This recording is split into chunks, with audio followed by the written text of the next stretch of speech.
Hey everybody, Kevin Eikenberry here in beautiful Scottsdale, Arizona at 5:15 p.m. It's 100 degrees, but I'm glad to be with you. I want to talk to you about what happened to me yesterday. Yesterday I flew from Indianapolis to Phoenix, arrived here at 8 a.m., was supposed to arrive about 8:30, got here at 8 a.m. early. Life is good. Get off the plane, all is well, right? Go into the terminal, a bunch of people can't quite figure out what's going on. Get to the baggage claim, everything is blocked off. People are starting to show up, and guess what? I can't get to my bag because everything's blocked off, and neither can anyone else get to my bag and their bags either. I'm talking to the police officer. He says, well, there's a security issue. We can't tell you what's going on. There's a security issue. So I'm watching people show up, and I'm thinking, well, first thing I'm thinking is, well, I wasn't going to probably be able to get into my hotel room for a while anyway, so I'll just hang out here. Probably won't be very long. It's been 15, 20, 30 minutes. I decide, hey, I'll get on Twitter and see what's happening, see if I can learn something of what's going on. So that's what I do. And I find out that the entire Terminal 4 at the Phoenix Airport is on security lockdown. There's a car, and no one really knows what's going on with it, but they're checking it out. This is not good. So I'm sitting here, hanging out, and I'm waiting. And the longer I wait, every once in a while I check Twitter, and people are indignant. People are wondering what the problem is. They can't figure out what the issue is. They're upset. They're thinking, why can't the Phoenix Airport solve this problem? At the same time, we're finding out that they're taking robots to check for bombs at this particular car. Now, I'm sitting in the terminal. I'm sitting by baggage claim, and I'm watching people around me. People are being pretty calm. We've got little kids playing around. I'm occasionally talking to the police officer, and here's the thing. Everyone's taking a different approach to this. So after a while, I'm thinking, well, the other terminals are open. Maybe I can go to another terminal, and when I get there, I can get a taxi, I can go to my hotel, get my bag later. But they didn't really want us to leave, right? So, but about 3 hours in, it's now 11 a.m., they said, well, if you want to walk to the other terminal, it's about 3/4 of a mile. It's about 95 degrees. But if you want to do that, you can. And I say, I don't know how long this is going to be. So I decide I'm going to take my little walk and go over there, get in a taxi, all is well, get over here to the hotel, and decide, well, I'll figure out later. By then, they've now opened it up. But, I decide I'll wait a while because there's no sense in getting any big rush, because even when the bags are clear, there's been all sorts of flights are being canceled, all sorts of stuff starting to happen.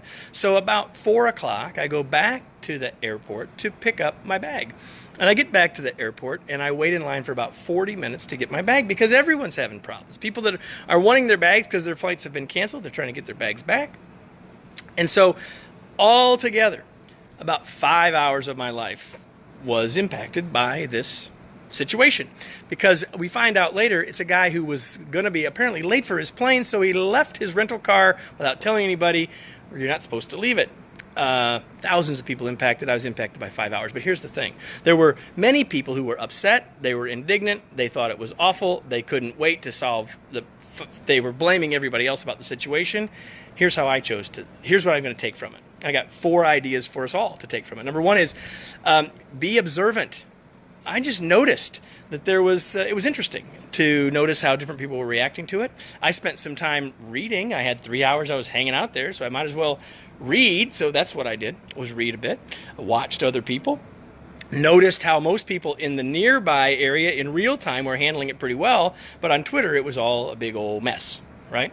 So be observant. Second, be grateful. Be grateful for what you have. Listen, as far as I know, no one got hurt in this whole thing. And so a temporary inconvenience, certainly other people had more inconveniences than me, but so my second piece of advice is to be grateful. My third piece of advice is be flexible. Things are going to happen. It's not just when you're traveling, but all sorts of times. When you're traveling, things are going to happen. Be flexible. And the last thing I've got for you is be patient. Why not be patient, right?